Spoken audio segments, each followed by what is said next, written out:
Hello, guys, and welcome back to Sweet and Sour Soccer. It's great to be speaking to you once again. And just as great is the fact that we have club football back. I say it every international break. I'm sure you get tired of me saying it, but real football is back, and hopefully it doesn't go anywhere too soon. Guys, do us a favor, hit that like button, subscribe to the channel as well. If you are new here, we are a general football channel, so there's really no reason for you not to subscribe. Without further ado, let's jump in. I believe we are game week 8, although some teams have only played 6. We're going to go with game week 8. And first up is the big one of the biggest games this weekend. And by the way, there are some cracking games this weekend. If you don't know all of the fixtures, stick around and watch the video because there's some unbelievable fixtures I really am looking forward to this weekend. Arsenal versus Spurs. What a game this will be. Arsenal won this game, this exact fixture at the Emirates last season. 3-1 winners. Arsenal top of the league, 18 points. Spurs only 1 point behind them. What's interesting to note is that in Arsenal's last 7 games, there have been 3 goals or more scored in the game. They are scoring them, conceding a few as well, but they are involved in a lot of goals. And so are Spurs. We saw what they did against poor Leicester, who we'll come on to later. That unbelievable quick-fire hat-trick from Son. There seems to be goals in this game. These games. There really, really does. It's worth noting that in the last 6 meetings between these two sides, the home team has won every single game. No draws in the last 6. 5 Premier League games, 1 friendly in there as well. But the home side has won every single one. I think I'm going to go Spurs. I don't know why. And I've been such a big Arsenal campaigner this season. I really have. If you watch the channel, you'll know I've said nothing but good things about Arsenal. I like Arteta. I've said that for a while. I predicted them to finish in the top 4 before the season started. I've just got a funny feeling about Spurs. I think they're going to break the mold of the home advantage. I think I'm going to go 2-1 Spurs. I think there'll be goals. And I'm going to say 2-1 Spurs. I'm sorry, Arsenal fans. I've just got a funny feeling. Next up is Liverpool versus Brighton. Liverpool only got 9 points, sitting 8th in the league. Maybe that international break is something that they needed. And they are playing a Brighton team that will have to go along now without their messiah, you know, the king of Brighton, which is, of course, Graham Potter, who's moved to Chelsea. Brighton have only lost one. I was going to say once. They've only lost 1 of their last 11 Premier League games. Obviously, continuing from last season and now this season. 1 defeat in 11. It's unbelievable. Still 4th in the league. Can they keep it up? Liverpool are missing a few players. They're missing Ox, who really doesn't feature. They are missing Keita, who you could argue they've probably needed Keita at points this season. He's not going to be available. I think I'm going to go Liverpool. They are at home.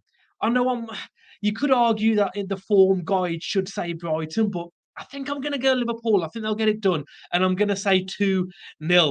Who do we have next? We've got Fulham versus Newcastle. Fulham, 12 goals scored already this season. They're sitting 6th in the league on 11 points. Fulham going for the European places. I absolutely love it. Newcastle, it's a little bit indifferent for Newcastle because they're 10th. And after the years, the turmoil that they had under Ashley, this is brilliant for them. But 5 draws. A couple of those draws, yeah, they got a great result against City, but you could argue 3-1 up, should have won that game. But they were 1-0 down at the Molineux against my club, Wolves. Wolves are 1-0 up from a Ruben Neves wonder goal. And then St. Maximum, scores arguably goal of the season in the dying seconds. So you could argue that, yeah, they could have had a few more points, probably could have had a few less as well, but they do have 8 points. 5 draws, it's a lot. Fulham Newcastle, this is going to be interesting. At Craven Cottage. I think I'm going to go a draw again. I think Mitrovic will get on the score sheet. But I think it's going to be another draw for Newcastle start of the season. And I think there'll be goals. I'm going to say 2 between Fulham and Newcastle. Who do we have next? Southampton versus Everton. I mean, these two teams really can't be separated by much. They are both averaging 1 point per game. Southampton sit 14th, Everton sit 13th. Everton, we joked about them, not winning a game all season, and then they go out and win their last game. They've only conceded 6 goals, Everton. They've kept with the 3 at the back. The acquisition of Connor Cody is unbelievable, not in terms of only being a defensive player in a back 3, which he's very accustomed to from his time at Wolves. That leadership is, you could argue, unrivaled potentially in the Premier League. We've heard all the famous people of England's European campaign when they got to the final, backroom staff saying he was man of the tournament but didn't play a minute because he was so, impressive and vocal behind the scenes. I can imagine he's an absolute gem in the training ground, in the locker room, just the staff, the players, the coaching staff. I really do think he will be doing wonders behind the scenes for them. I think I'm going to go Everton on this one. I think they get another win. I do like Southampton. I like the way they do things. I do like Ralph Hasenhüttl as well. Just got a funny feeling about Everton on this one. They do need goals. Haven't really got a striker. Need to change that in January. But I think I'm going to go for a clean sheet for them. I'm going to say 1-0 to the Toffees. Next up is Palace versus Chelsea. And we did mention Graham Potter at the start. He is starting at his tenure at Chelsea away at Selhurst Park. I seem to say this every week when I talk about Palace. Doesn't matter if you're Arsenal, City, Liverpool, or you're Fulham, Wolves, West Ham. You do not want to go away to Selhurst Park. It's not an easy place to go, especially your first game. Now, the thing is with Palace, they've slightly fell away. They've only won 1 game this season. And if I'm not mistaken, wasn't it early on in the season? Was it the win against Liverpool? Was it the opening game? I might be wrong, but let me know in the comments. I think it was their first or second game. They got the win. I think they got a few quick draws as well, but they have slightly fell away. Only 6 points they've amassed so far. For Chelsea, they're 7th. Potter looking for his first win. Chelsea, 6-7 games into a season on -1 goal difference. They really do need to book their ideas up. I'm going to go for a Chelsea win, and I think it's just that Potter effect, and I'm going to say 2-1 to the visitors. I've skipped too far. It's Bournemouth versus Brentford we are speaking about next, and only 1 point separates these two teams. Bournemouth, I mean, we all laughed at the sacking of Scott Parker, but they're unbeaten in 3 games. They're really doing nicely. Brentford, they will really want to bounce back after that heavy defeat against Arsenal. For this one, I think I'm going to go a draw. I might have given too many draws. No, not too many draws today. I'm going to go for a draw, though. I think there will be goals. And I'm going to say 2-2 at the Vitality. 2-2 between Bournemouth and Brentford. Next up, we come to my team, Wolves. They are away to West Ham. Neither team has a lot to boast about this season. West Ham are in the relegation zone. West Ham, back-to-back European campaigns for them. Back-to-back top 7 finishes. But they are in the relegation zone at the moment. They're 18th, and Wolves can't really brag because they're 17th. Both teams have only scored 3 goals. So if you're expecting a cracker of a game this weekend between these two sides, maybe watch a different game. I probably wouldn't tune into this one if you're a neutral. I'm considering watching this, and I'm a Wolves fan. They both scored 3. Wolves have conceded 7, West Ham 9. I've just got a funny feeling this has got 0-0 written all over it. Wolves have got Diego Costa, though. Will he be available? We've all seen the amazing photo of him holding the Wolves, in which he openly said he shit himself. I think I'm going to say 0-0. I could look like a genius, but people may say, well, that's an easy pick. Both teams don't score. Let's hope it's a thrilling game. But I think it's going to be 0-0. I do apologise. I'm dying. Man City versus Man United. I told you there's been some cracker fixtures this weekend. Can you believe? And I'm being deadly serious when I say this. Manchester City have won 28 of their last 35 Premier League games. Not unbeaten. in their last 28 not unbeaten in 28 of their last 35 games. They've won. They've won 28 of their last 35 games in the league. I'm not smart enough. My vocabulary is not deep enough to just explain how mad that is. It's almost becoming boring, especially as a City fan. It must be eh, I just it's just crazy. Like they're so good, like United years ago. You start to hate them. I don't want them to win the league. It's going to be every single season. For Manchester United, though, in years gone by, this has been a dark, dark fixture for them. They look at it. They've probably in previous seasons, they're probably going into this game having picked up 3 points on 5 games or something stupid. However, they have won their last 4 games in a row. They've only played 6. They are one of the teams that are 1 game down. They lost their first 2 games, famously to Brentford and Brighton. However, victories over Arsenal, victories over Liverpool, 4 wins on the bounce. They are going into this game where you think for the first time in maybe 4, 5, 6, 7 years, do you know what? They've got a real chance here. They genuinely have a chance. If they win, they're 2 points off City. The Etihad, both their victories against Liverpool and Arsenal did come at Old Trafford.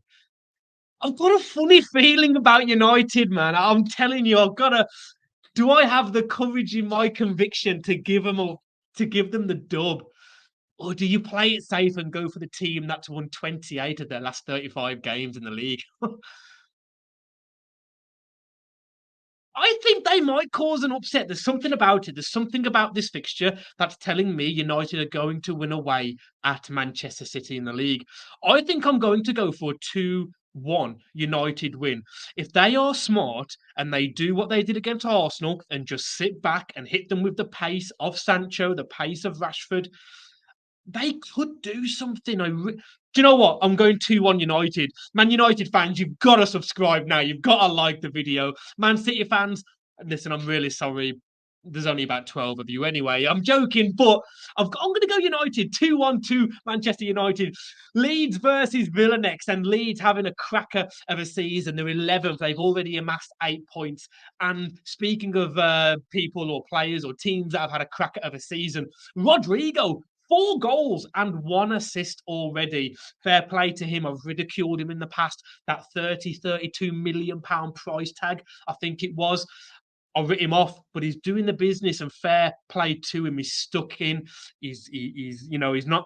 As far as I know, Leeds fans tell me if I'm wrong. I don't think he's wanted out. I think he's wanted to work hard and get in the team. And he's let's see what Bamford can do. Will he automatically walk in? Who knows? For Villa, 15th, 7 points. Not quite the start they were expecting under Gerrard. Did okay last season, kind of fell off towards the end of the season. For Villa, they've scored 6 goals in the league this season, and it's 6 different goal scorers. You don't know if that's a good thing or a bad thing because you need that focal point. You need that Haaland. You need that Kane. You need that Mitrovic. But they are spreading the goals. So if an injury comes, maybe they have got people that are confident that they can put the ball in the back of the net. I think I'm going to go Leeds. We know the Leeds crowd is amazing. I think I'm going to go Leeds. I think Gerrard's going to be under a lot of pressure in 2 or 3 games' time, more than he is already. And I think there's going to be goals again. I'm going to say 3-2 Leeds. I'm hoping for a good game at Ellen Road. Last but not least, I told you this weekend the fixtures are incredible, and it just ends on such a great game. Leicester versus Forest, local rivals, 20th versus 19th in the league. Leicester on 1 point, Forest on 4. Leicester have conceded 22 goals. Forest have conceded 17. It's unbelievable. The funny thing for Leicester, well, not funny for them, it's unbelievable in a bad way. There's only 9 teams in the Premier League this season so far who have scored 10 or more goals. Leicester are one of them. Leicester have scored 10 goals this season. More than 10 goals. I think, is it 10 or 11? But they've scored a lot of goals. But they're bottom. They've got 1 point. West Ham have scored 3 goals. Wolves have scored 3 goals. They're 5, 6 points ahead of them. It's so cruel at times, this game. It really is. This is going to, after what Forest did to Leicester in the FA Cup in January, that absolute thumping at home. God, Leicester are going to want their revenge, but can they deliver it? James Maddison in the form of his life. Oh, this is going to be a great game. Leicester versus Forest. We've got a lot of Forest subscribers. I've got to be careful what I say, but we are honest on this channel. Got to keep the integrity. Oh, is this where Leicester bounce back? Do they get the derby win at home at the King Power in front of their fans? And do they kick on then and climb the table where we know they should be? Or do Forest pile on the misery? I think if Forest win this, I think Leicester will be like 4 or 5 points adrift. I mean, Forest do stay above Leicester even if they lose, unless Leicester win like 12-0. God, I think I think I'm gonna go Leicester. I'm sorry, Forest fans. By all means, come back to this video if you do beat them after the weekend and gloat and tell me I was wrong and call me a moron. But I think I'm gonna go Leicester. I think this is where they bounce back, and if they don't, if they lose this one, Leicester fans, at least that will probably be Rodgers gone. And from what I've seen online, 99% of you want him gone. I'm going Leicester, and I'm going to say 2-1. I think it'll be a good game. I think it'll be end to end, if my opinion counts for anything. And I'm going to say 2-1 to Leicester. Forest, I'm sorry, but if you do win, come back and you can slate me. It's not a problem. Guys, I do apologise that this was a very long video, much longer, but you can't blame me. These fixtures are incredible this weekend. I'm so excited for the Premier League to be back, and what a weekend of football we have got to look forward to. If you have made this far, amazing. Thank you for your support. And if you haven't liked already, please do so. If you're new and still haven't subscribed, please do so. Take care, and we will see you on the next one. Bye bye.